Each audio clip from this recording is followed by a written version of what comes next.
Season 18, serial number 6, story number 114 overall. It is, of course, The Keeper of Traken, written by Johnny Byrne, directed by John Black, produced by JNT. The Trapper Keeper. We've exited E-Space. Yeah, Trapper Keepers. We've exited E-Space. We did. I did. I learned quite a bit. Mm-hmm. We've exited E-Space and are currently en route back to Gallifrey for some reason. Again, still. They were meant to be going back to Gallifrey to drop Romana off, but Romana's no longer with them, so why are they still going to Gallifrey? Who knows? Anyway, what happens in part 1? I thought they were going because the Doctor was called and Romana was also going to be dropped off. I can't remember if he was called or if it was just to drop her off. It could have been that. Because I thought he was called and Romana's like, I don't want to go back. I don't want to go. And he was like, why? And he was like, because they're probably going to take me back. And I'm like, Anyway. We're in the real world space now, and Math Kid is like, hey, what's up? And he's like, we should get back to Gallifrey. Wait, you said something stupid and criticized me, Math Kid. And he's like, no, I didn't. You're great. And he's like, oh, thank you. Oh, look, it's Traken, an entirely harmonious planet because everyone is just really nice to each other. And Math is like, Doctor, we're going there. Why? And he's like, no, we're not. And he's like, you set the controls. And he's like, I'm having trouble remembering things, I guess. I didn't do that. And then the Doctor doesn't know what's happening, and he's worried about it. Then a man in a chair shows up. He's old as dicks, and he's the keeper of the Traken. I keep wanting to say Kraken. I keep wanting to say Kraken, and it's bothering me. Just say Traken. Trapper Keeper. Traken. Don't worry about it. I may have spelled it badly the whole time. Don't worry about it at all. Anyway. Oh, yeah, no, gotta go down to Traken. He's like, everyone and everything is gonna die. I need your help. I need to talk to you. Come to my planet. It's dangerous. Thanks. Apparently everything's in disaster. Math Kid backtalks the Doctor for a bit, and then he's like, no, you're great. And he's like, oh, thank you. And the chair is just kind of poots over to the window area, and the screen opens on its own because the Keeper is just like, I'm going to just mess with your TARDIS. Is that okay? And he's like, yeah. So we see some dudes farming, and a creature comes down that is called a Melker, because apparently when evil things come down, they come into this grove, and they turn to stone, and then eventually dissolve into the soil if they keep being evil. And there's a girl that takes care of this stone guy, and she's grown up now and married, and I guess that's the turning point of everything, and that sucks. There's a whole scene of a wedding, and then the Keeper shows up and says, hi, come get my blessing. But also Cassia, the wife, is released from tending the Melker, by the way. She also drove the Keepers away from the grove, and he's like, we really need to, get that garden going. I don't know what you did that for. Get the garden going. Also, this dude you married has a daughter, and she is going to look over that evil statue. Don't worry about it. Trimas, which is Daddy, is named successor, and there's apparently evil in the 3 people that he just blessed. And he can feel it, and he doesn't know how. God. What? Are you going to call him Daddy through this whole thing? Absolutely. So she's like, Doctor, please help, and the chair leaves. Back at the wedding, which I guess was happening at the same time, Cassia is like, she went to say goodbye to her evil statue. The statue, for some reason, says, Sue, and back to her. Meanwhile, on the TARDIS, the Doctor pulls out some old books, and they look through books, and that's a thing. And we also find out, randomly on the planet, that a random man is dead. And Cassia calls a meeting. 3 white men chat about it for a bit before taking up guns instantly. Daddy mentions that the courtyard is weird as fuck, and he's like, I don't know what the fuck this is. It's weird readings. And if it's true, there's some force is taking possession of Traken. Math keeps saying bad shit about the Doctor for a bit, then turning around and going, ha, actually you're perfect. And the Doctor's like, oh, thank you. And the Council is told that it was probably murder. Contact the high energy source. Cassia's like, I sense things, and what do they want? And I don't like you, and I don't want to tell you what they are. And so they send off for a proctor for a bit, and the TARDIS has landed in the courtyard grove thing. Doctor comes up to talk to the Melker, and he's like, we'll leave. And they leave. And Cassia's like, why are we having so many horrible events and floods and droughts and murder? And oh my god! And the Keeper is dying, and we should be worried. And the Doctor is out of the gate and confronted by people with guns instantly. And then the council's like, okay, well, let's vote, and it has to be unanimous. Do we summon the keeper? And this one dude's like, okay, if y'all say yes, I'll say yes. So then they bring in the doctor and go like, hey, this is a source of evil, I'm pretty sure, for no reason at all. They mention being invited by the keeper, and they go, oh my god, you spoke to him? And then they ask about his craft and how it landed in the grove. They're like, well, it should still be there, so go check. Then they check, and it's not there, so he's like, oh fuck, where's my ship? Oh my god. And the council there knows that nothing is there. The doctor's like, oh god, where's my ship? And I repeated myself, forgive me. Back to the grove. Rockboy can move his head now. So, okay, we should all summon the keeper, right? And then the Rockman is now walking his way through the grove somewhere. The keeper's alive and is like, sup, what do you want? Who are the strangers? And Rock Dude is at the door, and he's staring straight into the keeper's eyes. And then seeing the Rock Dude, he's like, evil! Evil! And he poofs away. And so everyone's like, okay, well, he called you evil, so you're gonna die. Sorry. I was like, but wait, oh no. Oh no. Mm-hmm.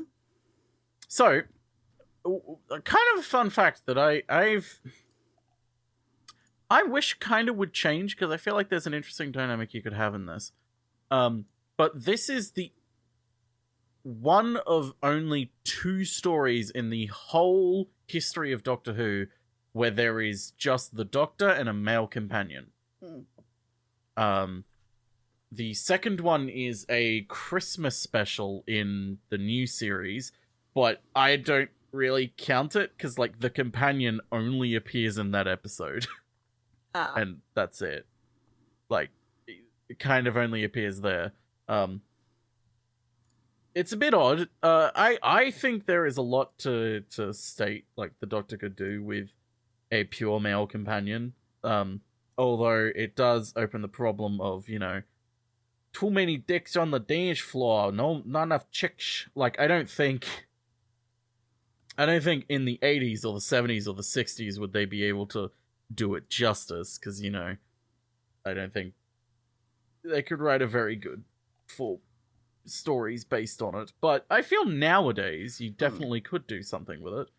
But anyway, that's just a personal thing. Other than that, this is a very odd story. I'll talk a bit more about it after the next part, but it essentially is completely different to what it originally was. And the reason they changed it is because halfway through, like, reading it, they were like, ah, shit, this is exactly the same as that Meglos story we had. So, like, fuck, we should change this a little bit. But this one's a rock, Matthew not a Waterhouse. Yeah, exactly. Matthew Waterhouse, who plays Adric, and Sarah Sutton, who played Nyssa.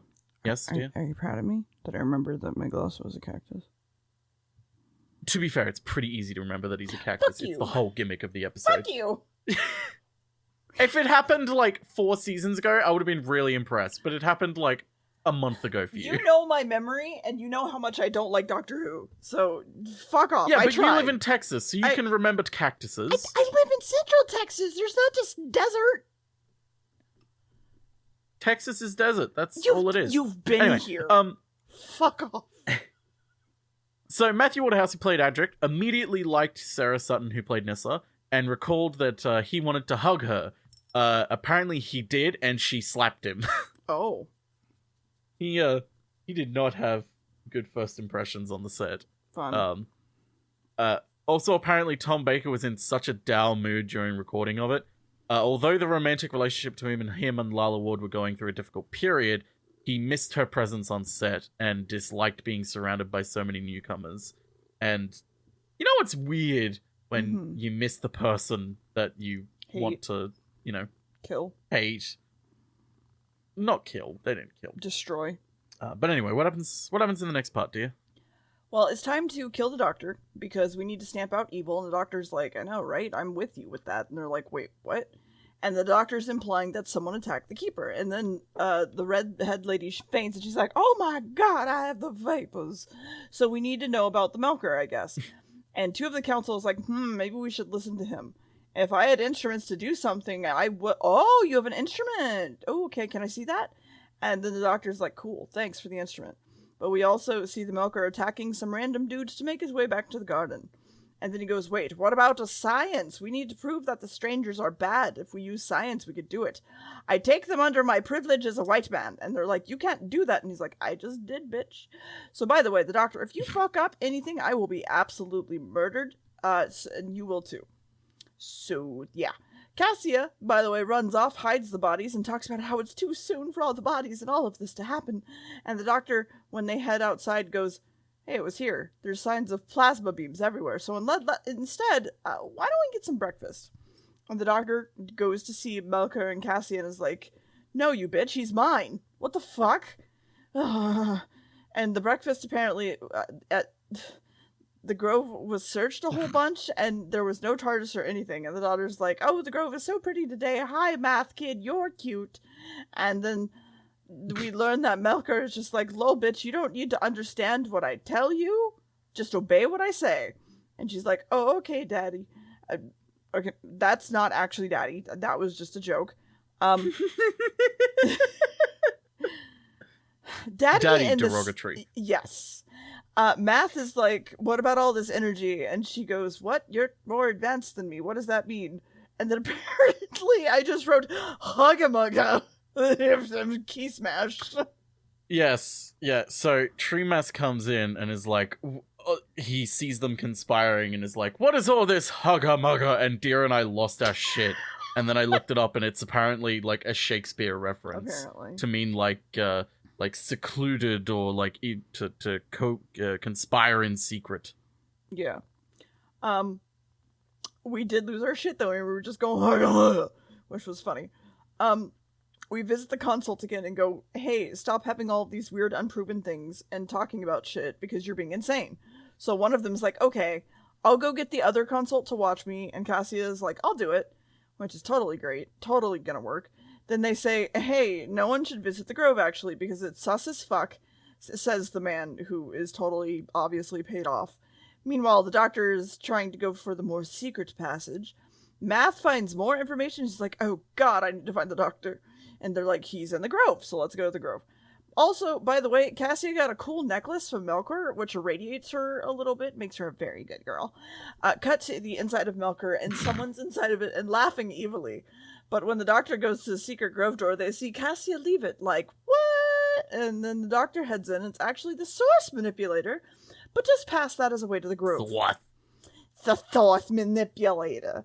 Yeah, your brother's Source Manipulator looks better than this. This is a fucking mess. What is this? What is this Source Manipulator? What the fuck is wrong with you? Anyway, your brother's a doctor. Anyway, Your brother's a keeper.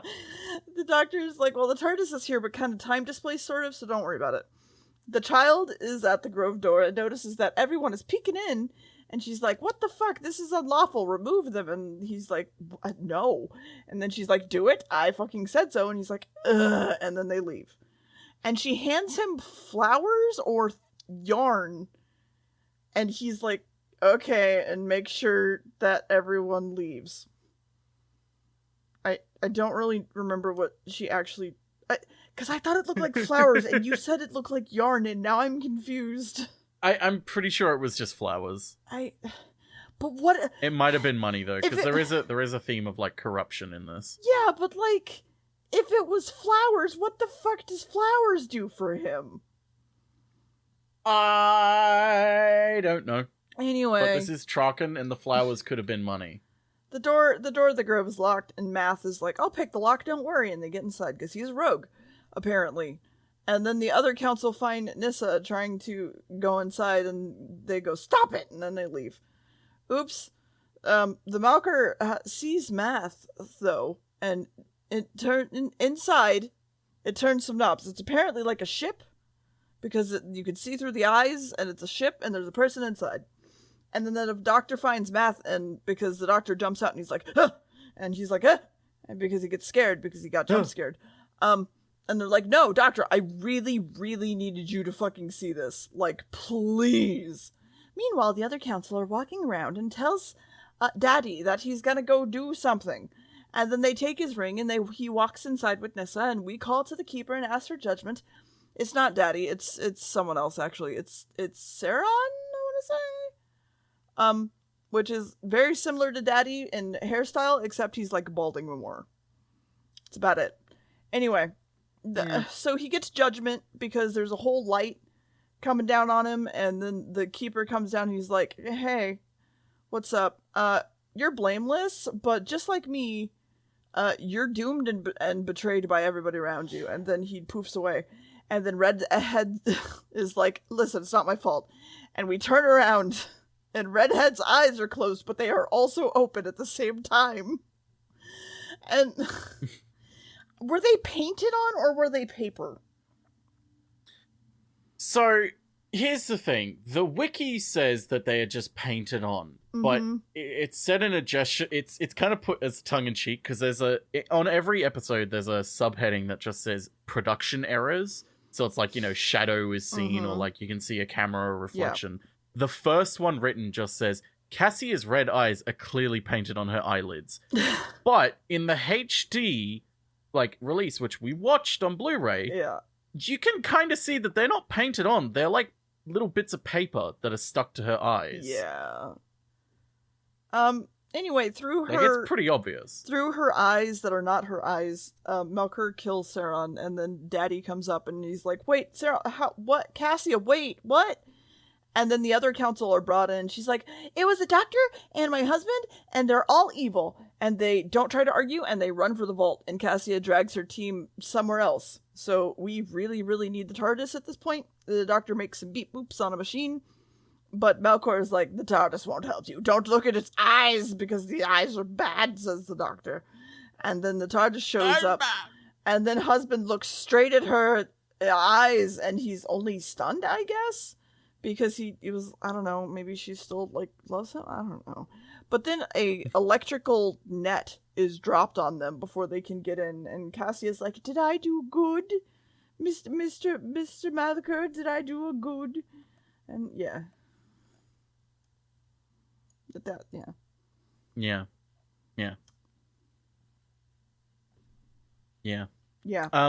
So there's a little bit of a production design joke. The prop wall, one of the prop walls on Traken has a penis hidden in it.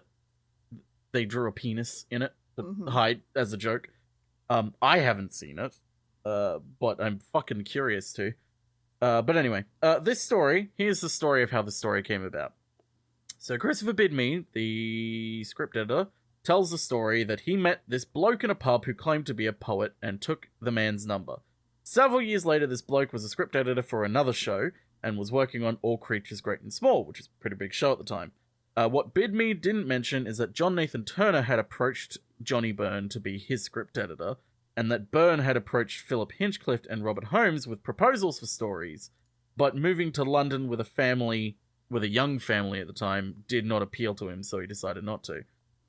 So it's like, Christopher Bidmead's kind of fucking lying.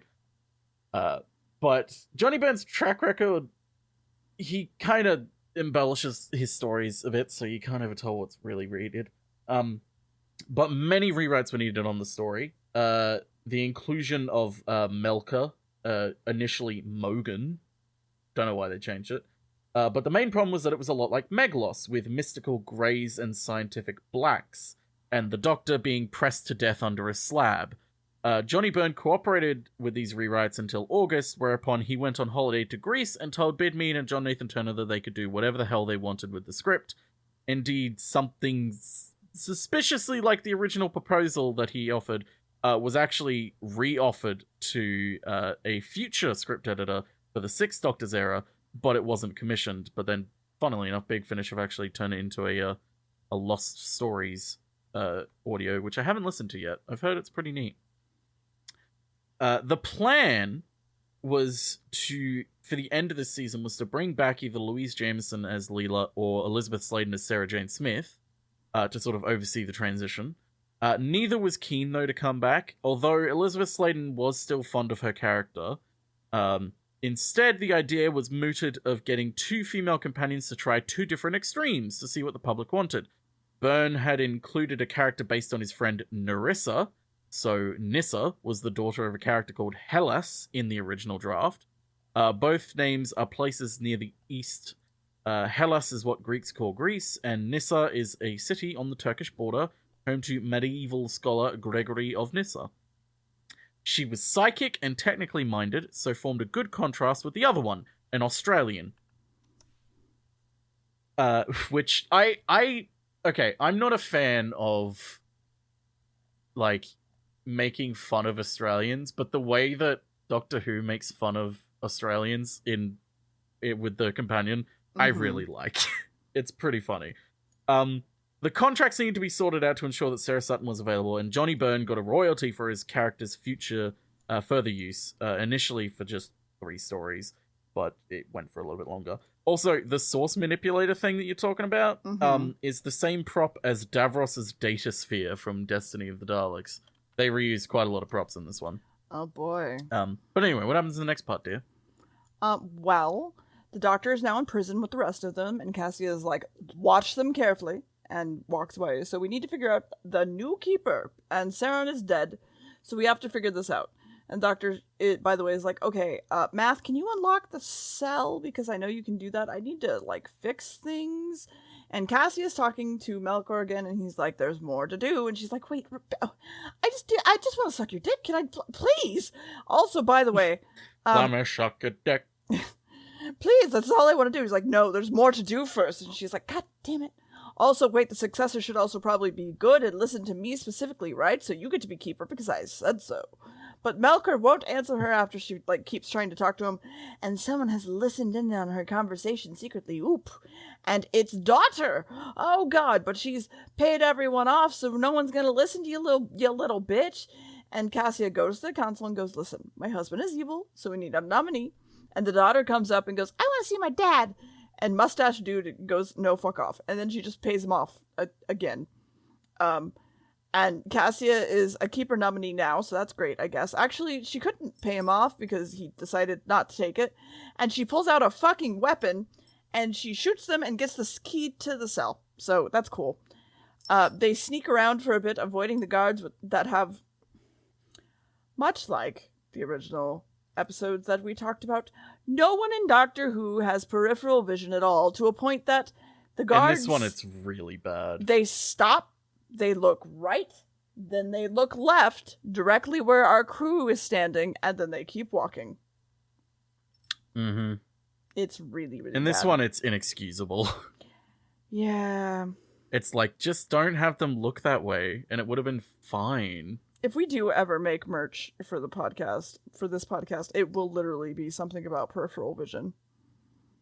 It's just, it's a thing I think that it'd apparently... be caveman politics first. I mean, okay, caveman politics first, and then peripheral vision. I think caveman politics is still my favorite thing that's come from this. Okay, we'll go with caveman politics first. It's such a good term. Especially since I can think literally of, like, a caveman with, like, glasses, like, reading a piece of paper. And...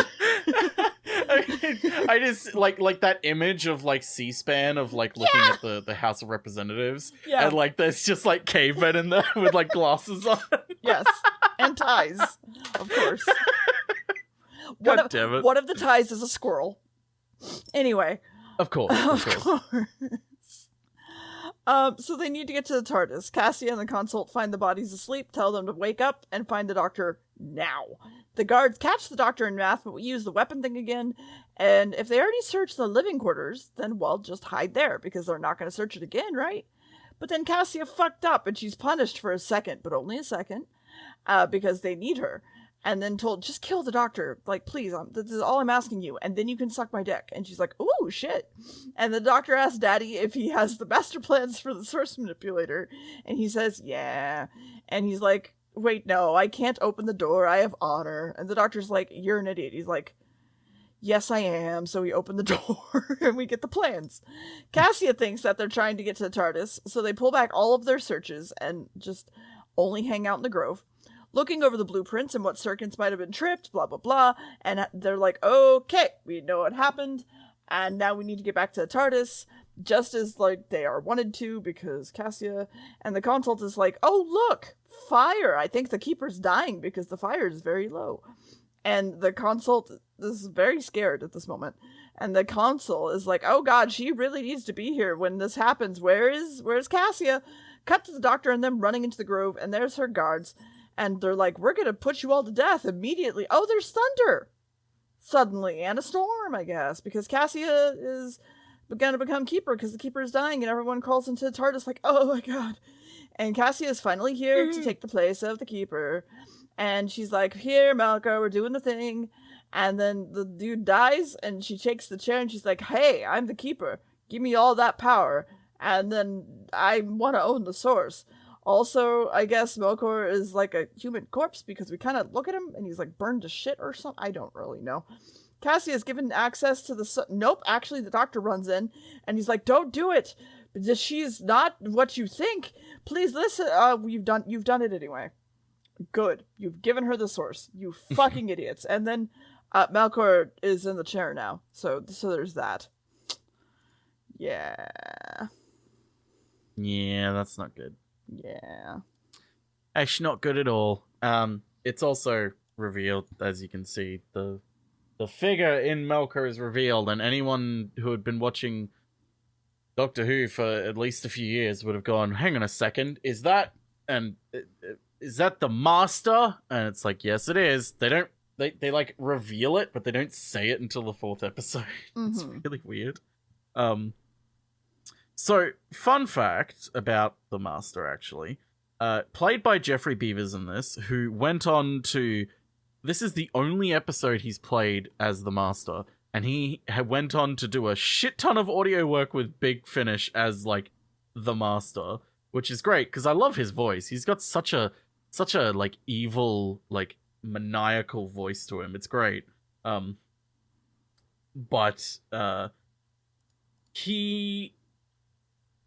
They had the same outfit that they had for the previous Master back in The Deadly Assassin. But the mask that they had, that rubber mask they had, which was on his face, had fucking been destroyed. So what they did instead was they just painted on his face. And I always was like, what the fuck is up with it? Like, why are his lips so chapped? His lips aren't chapped. They fucking painted teeth onto his lips to make it look like the rubber mask. It's like, why they never looked like teeth to me. They just look like chapped lips. Yeah. It's so weird. Yeah, I know. Okay. So I'll get into the original outline of this story. It was meant to be a medieval type society divided between the scientific Greys and the zealous Blacks, led by Hellas and Zorka respectively. Zorka summons a being called Mogan, he believes is a demon, but whom the Doctor later realizes is the last survivor of a race of super beings with fantastic mental abilities. Mogan wants to take control of the powerful source in order to use Traken as a launching pad for galactic conquest. Zorka frames Adric for murder, and the cliffhanger for episode 2 initially involved the Doctor, Adric, and Hellas on the brink of execution, about to be crushed between blocks of steel. A key element of Part 4 was a stolen component from the TARDIS, which Mogan uses to construct a time disintegrator for which he plans to kill the Doctor. Yeah, it was very similar to Meglos. They were like, shit. No. Change it. No. Yeah, it's not a good idea. But, yeah, the Master is back. One thing that JNT definitely wanted to do was bring him back in some shape or form.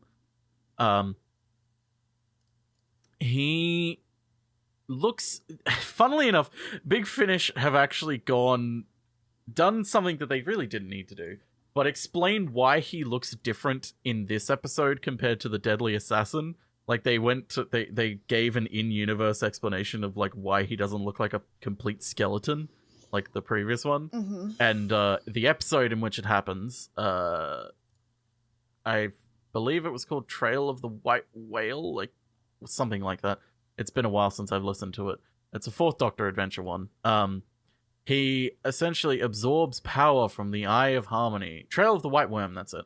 Absorbs power from the Eye of Harmony, which is the power source for TARDISes, essentially, and fully reforms himself. Not all the way, obviously, but into this sort of just slightly degenerated appearance, as opposed to full-on skeleton. Mm-hmm. But I just love that they decided to come up with an in-universe explanation. Anyway, what happens in the final part? Math Kid is now headed to the TARDIS, and Daddy and Doctor hang out while we look at the source for a bit, Daddy, and then Doctor. we backtalk the council for a bit, and he's like, I'm the new keeper, lol. And then we talk about everything that's happened, and I guess we have to listen to him because he's the Trapper Keeper now. So, Daddy comes up and goes, how dare all of you? What about Cassia? And he's like, oh, she's dead. Don't worry about it. Apparently, we should know this dude, by the way. The Doctor knows him. Apparently, the TARDIS is also like Melkor. It's bigger on the inside than it is on the outside. There's so many fucking hints to this. Also, Math is testing there are a lot of hints. the drivers in case they need to leave, but there's an issue, so that sucks. Melkor is like, you need to go to your quarters, you're idiots. But then he disappears for some reason, and Math is like, we could destroy Melkor, but we would need to destroy the source to do so. Math is like, we could... and then back at the Doctor and Daddy are hanging out and chat about entropy. It's apparently normal because the new keepers always weakened when they first start out. Mustache motherfucker has a collar on now and is ordered to go get the blueprints of the source. And the fucking Melkor shows up when he's doing this and says, just give him the fucking blueprints. So we do it. And then they're just lit on fire. And Melkor swooshes away. And the Doctor knocks the guards out and we have a plan. Math, by the way, is using a thing to make a thing to do things. Don't worry about it. And so we run and we keep going, and the Doctor is over at the throne room now. But we start breaking the code for the room, and Math is like, okay, good time, and it's gonna work, and it's gonna get all fucked up, and the source will consume itself and whoever's with it. With the code breaking, Melkor starts to show up, and things start to fucking explode. Which, we didn't finish the code, but the Doctor's like, listen, I know the last three numbers, it's like 337 or something. And Math puts the giant ball into the circuity thingy, so that part's ready to go. Daddy is like, no one will listen to you. I would die before listening to you, you fucking monster. And then he's like, obey me. And he's like, okay. And then we give Dad a gun and say, okay, Doctor, you get to watch. And we kill the mustache man with the gun. And then he's like, okay, shoot yourself then. But like when he goes to do it, it just poofs away, which honestly is a fucking lot for this show. Can I just say? Yeah, it's quite a bit. Yeah, Doctor Who can go some places sometimes. Everyone's in a fucking trance. It's fine. Math's disco light is turned on and they're having a party and it's ready to go. We bring up old scores of the Doctor again and we're like, what the fuck? So we threaten the Doctor with some scary stuff that we're going to do to him. Then the door opens and the Doctor goes to walk inside and it poofs away. And Math comes in at the last second like, look, we did it. Where's the Doctor? And he's like, oh god, he's going to blow up with the source. And the Doctor's inside Melkor. And the Doctor's like, oh, you're the Master. And the Master wants the Doctor's body because you can't regenerate more than 12 times because you die. And then... it's not because you die, but they're genetically hard-coded to only regenerate 12 times, yes. Yeah, and someone should tell the BBC that. Anyway, the source is getting all fucked up, and the Master is just like, ah!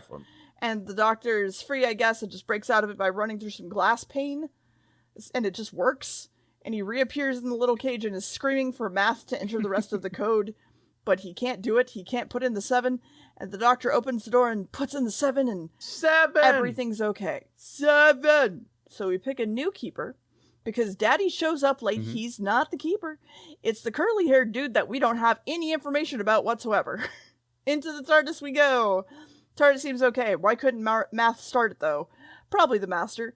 Then they chat again for a bit. We cut back to Dad and Daughter, and they're chatting about fixing the world. And then Dad's like, oh, that's a weird clock. I'm going to go touch it. And he touches it and screams. And the Master comes out, and he's like, I want your body. And I'm taking it from you. And then he phases into it. And he's the Master. And he actually kind of looks decently similar to the original one, who's actually dead. Anyway, the clock whooshes out, and the Doctor's like, wait, where is my dad? And we don't talk about that trauma anymore. Yeah, we didn't talk about that trauma anymore. Yeah, don't worry about I'm sure they won't handle that trauma at all. Yeah. Spoiler, they are really bad in the actual show of, like, dealing with it, other than going, he killed my father! Ah! The Big Finish do a really good job of, having Nyssa actually go through the grief of, like, it's fucking awful, not only that my father is dead, but the man who has taken his body is going around doing these awful fucking things with it. Mhm. Like it's crushing to her. But anyway, that's the Keeper of Traken. Yeah, What do you think? it's like a tool. It's very fairy tale like. It's fucking so It's like much. a tool. That's fair. There's so much. I was having trouble writing down shit because so much is being said and happening 1, 2, 3, 4, 5, 6, like one right after the other, and it fucking sucks. I will say, also, this is the beginning of another trilogy of stories. So the last trilogy was the E-Space trilogy. This one doesn't entirely have a name. It was put in a box set called New Beginnings, but it's kind of loosely called, like, the Master Trilogy.